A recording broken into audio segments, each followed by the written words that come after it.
سبحان اللہ سبحان اللہ۔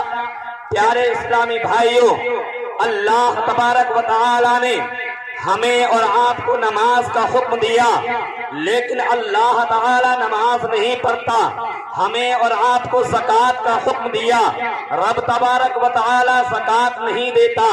ہم لوگوں کے لیے اللہ تبارک و تعالی نے حج کا حکم دیا، لیکن اللہ تبارک و تعالی حج نہیں کرتا۔ ایک کام اللہ کر رہا ہے اور اپنے بندوں کو حکم فرما رہا ہے، اور بندوں کے ساتھ میرے پیارے اسلامی بھائیوں آپ یہ بھی تو دیکھیے کہ اللہ اس کام کو کر رہا ہے اور اس کے فرشتے بھی اس کام کو کر رہے ہیں۔ وہ کام کون سا ہے؟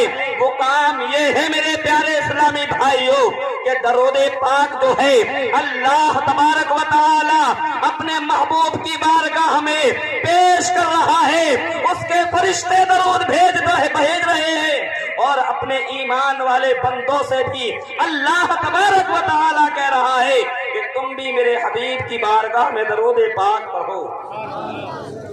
لیکن امت کا حال یہ ہے، درود پاک یاد نہیں ہے، درود پاک پڑھنا نہیں آتا، ان لوگوں سے تو کلمہ صحیح پڑھنا نہیں آتا۔ درود پاک کو کہا جائے تو سر ہلا دیتے ہیں، زبان ہلانے کی ان کے لیے اللہ تبارک و تعالی توفیق نہیں دے رہا ہے۔ کیا آپ کو نہیں معلوم ہے؟ حضرت عبداللہ ابن مسعود رضی اللہ تعالی عنہ سے روایت ہے، آقائے دو جہاں صلی اللہ تعالی علیہ وسلم نے ارشاد فرمایا ہے، آقائے کریم فرماتے ہیں جو بندہ مومن مجھ پر ایک مرتبہ درود پاک پڑھتا ہے، اللہ تبارک و تعالی اس پر 10 بار رحمتیں بھیجتا ہے۔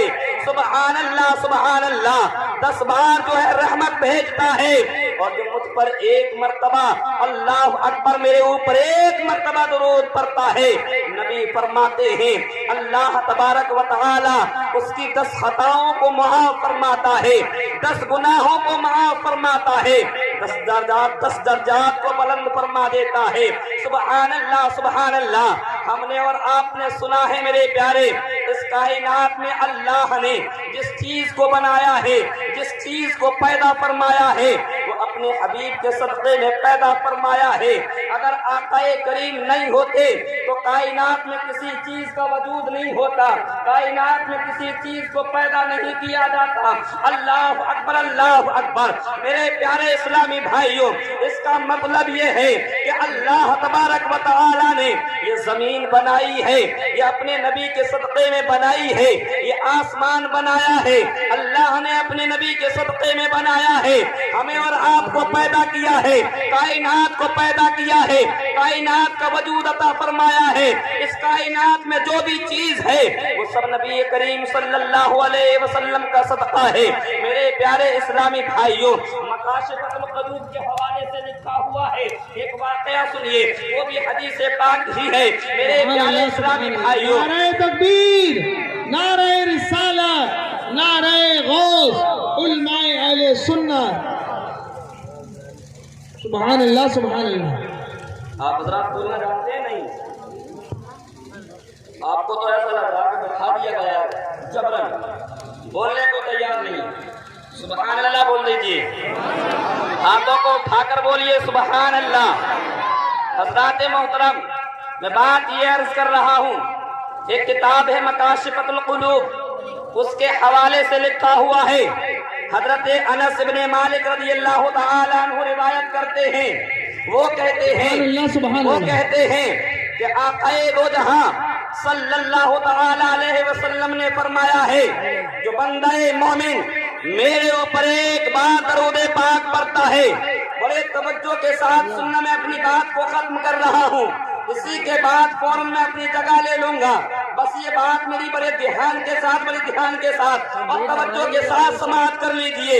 حضرات محترم، میں بات یہ عرض کر رہا ہوں میرے پیارے اسلامی بھائیوں، نبی فرماتے ہیں جو میرے اوپر ایک مرتبہ درود پاک پڑھتا ہے، اللہ تبارک و تعالی اس کے درود پاک کی برکت سے جو ہے، اللہ تبارک و تعالی ایک سفید بادل کو پیدا فرما دیتا ہے. سبحان اللہ سبحان اللہ. ایک سفید بادل کو اللہ تبارک و تعالی پیدا فرما دیتا ہے.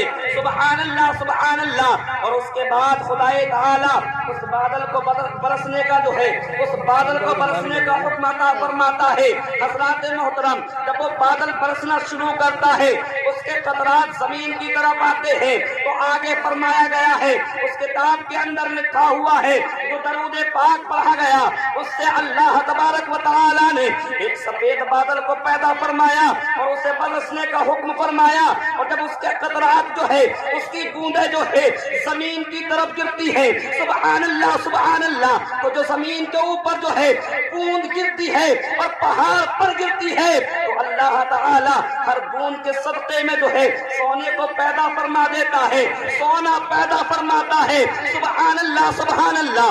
یہ بوند گری ہے حضرات, یہ بوند آئی کہاں سے ہے حضرات؟ آپ نے غور کیا, درود پاک پڑھا, اس سے بادل بنا اور بادل کو اللہ نے برسنے کا حکم فرمایا. اور جب بادل برسنا شروع کرتا ہے قطرات گرتے ہیں, جب اس کی بوندیں جو ہے پہاڑوں پر گرتی ہیں تو جو بوندیں پہاڑوں پہ گرتی ہیں ان سے سونا بنایا جاتا ہے.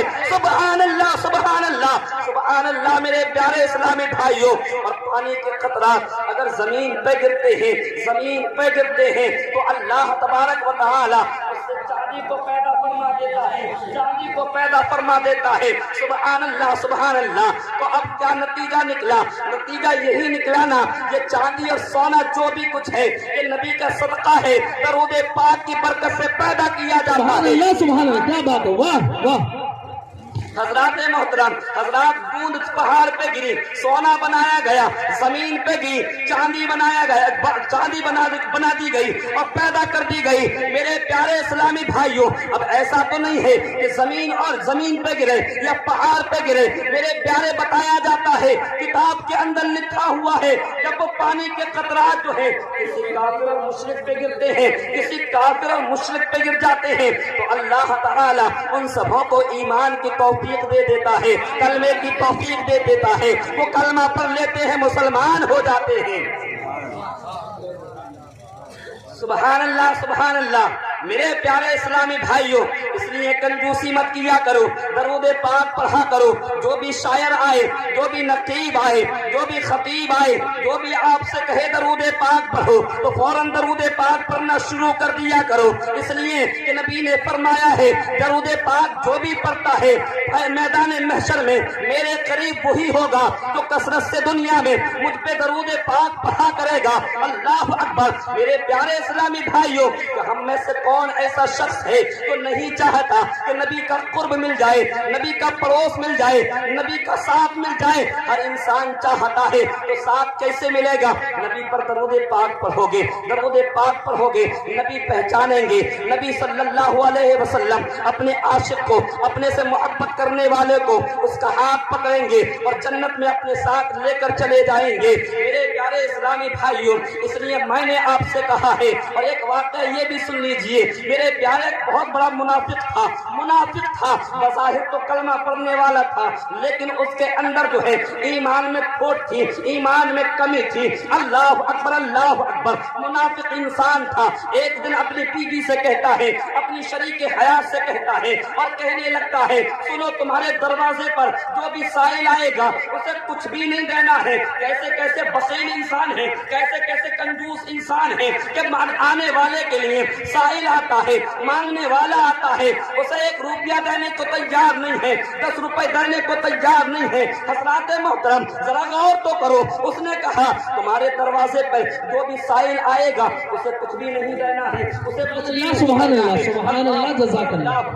اس بخیل نے, اس کنجوس نے اپنی بیوی کو یہ حکم سنا دیا, تمہارے دروازے پر جو بھی سائل آئے اسے کچھ بھی نہ دینا. اللہ اکبر اللہ اکبر. اس بات کے بعد جو ہے کئی دن کے بعد میں ایک سائل آ جاتا ہے, دروازے پر دستک دیتا ہے, بیوی نکل کے باہر آتی ہے, آواز جاتی ہے, گھر میں روٹیاں ہو تو دے دی جائیں. اللہ اکبر اللہ اکبر. اس بیوی کے پاس میں 3 روٹیاں تھیں, اس نے اٹھایا اور اس سائل کے لیے عطا فرما دی. کیا سمجھے آپ نے, کیا سمجھا آپ نے؟ یعنی سائل یعنی مانگنے والے کے لیے عطا فرما دی. سبحان اللہ سبحان اللہ.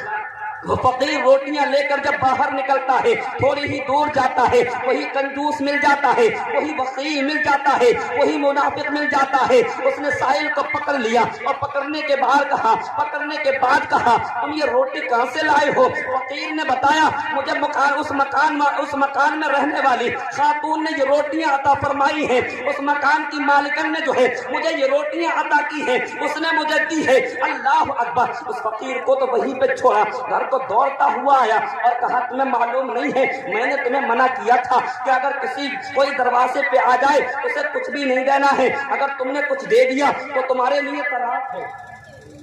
تمہارے لیے طلاق. مانگنے والے کو کچھ دیا تو طلاق. کیا تمہیں یہ وعدہ یاد نہ رہا جو میں نے کہا تھا؟ میرا حکم تمہیں یاد نہ رہا؟ بی بی نے کہا کیا کروں؟ مانگنے والا آیا ہی اس ارادے سے تھا مانگا ہی اس نام سے تھا جس کے صدقے میں ہمیں سب کچھ ملا ہے. کہا کس کے نام سے مانگا؟ کہا اللہ کے نام سے مانگا. اللہ کے نام پہ مانگا. اللہ کے نام پہ 3 روٹی دے دو. میرے گھر میں 3 روٹیاں تھی تینوں عطا فرما دی. 3 دے دی. سبحان اللہ سبحان اللہ. 3 روٹیاں دے دی. اس شوہر نے کہا اچھا تجھے یاد نہ رہا میں نے یہ بھی تو کہا تھا کہ تیرے لیے طلاق ہے. اللہ اکبر. اس عورت نے کہا تو میں کیا کرتی؟ مانگنے والا آیا اور اس نے اللہ کے نام پہ مانگا میں نے تو دے دیا ہے اب جو تیرا ارادہ ہے اس کو پورا کر لیا جائے. پورا کر نعرہ لیا جائے. تکبیر، نعرہ رسالت، نعرہ غوث، مسلک اعلی حضرت علماء اہل سنت حضرت علامہ قاری حنیف صاحب. 1 منٹ کا ٹائم اور مانگ رہا ہوں صاحب. بس بہت جلد اپنی بات کو ختم کر رہا ہوں. میرے پیارے اسلامی بھائیوں توجہ ہے آپ حضرات کی. سن رہے ہیں آپ حضرات؟ میرے پیارے اسلامی بھائیوں اب اس کا شوہر گھر کے اندر ہے. اس نے کہا میں نے تجھے طلاق کا حکم دے دیا تھا اگر مانگنے والے کو کچھ بھی دیا تو طلاق. اب تو نے 3 روٹیاں دے دی. اب میرا حکم یہ ہے. اس نے گھر کے اندر ایک جو تھا تندور تھا حضرات اس میں لکڑیاں ڈالی اس کو جلایا.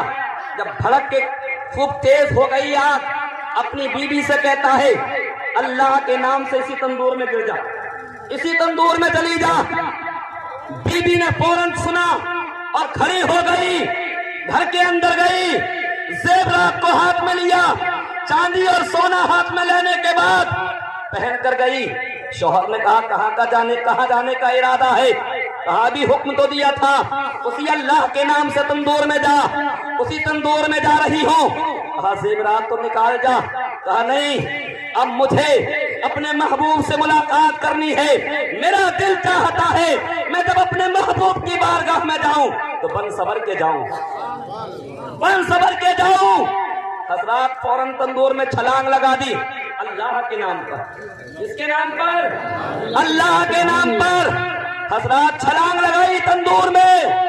ظالم شوہر فوراً بند کر دیتا ہے تندور کا منہ اور 3 دن کے بعد کھولتا ہے. ارادہ یہ تھا نیت یہ تھی کہ اب تو جل کے کولا ہو چکی ہوگی رات بن چکی ہوگی لیکن اللہ جسے رکھے اسے کون چکھے. فانوس بن کے جس کی حفاظت ہوا کرے وہ شمع کب بجھے جسے روشن خدا کرے. میرے پیارے جیسے ہی اس نے توے کو اٹھایا تو اس کی آنکھیں پھٹی کی پھٹی رہ گئی اور اب بیٹھی ہوئی ہے اور غیب سے آواز آتی ہے ظالم تو نے کیا سمجھا تھا کہ ہم جو ہم سے محبت کرتے ہیں ہم اسے آگ میں جانے کے بعد جلا دیتے ہیں؟ نہیں بلکہ اس کی حفاظت فرماتے ہیں. میرے پیارے اسلامی بھائیوں اللہ رسول سے محبت کرنے والے آگ میں بھی جاتے ہیں تو آگ انہیں جلایا نہیں کرتی ہے بلکہ آگ بھی ان کے لیے جو ہے میرے پیارے اسلامی بھائیوں گلزار بن جایا کرتی ہے پھول بن جایا کرتی ہے. اللہ تعالی اور اس کے رسول صلی اللہ علیہ وسلم کے حکم پر عمل کرو.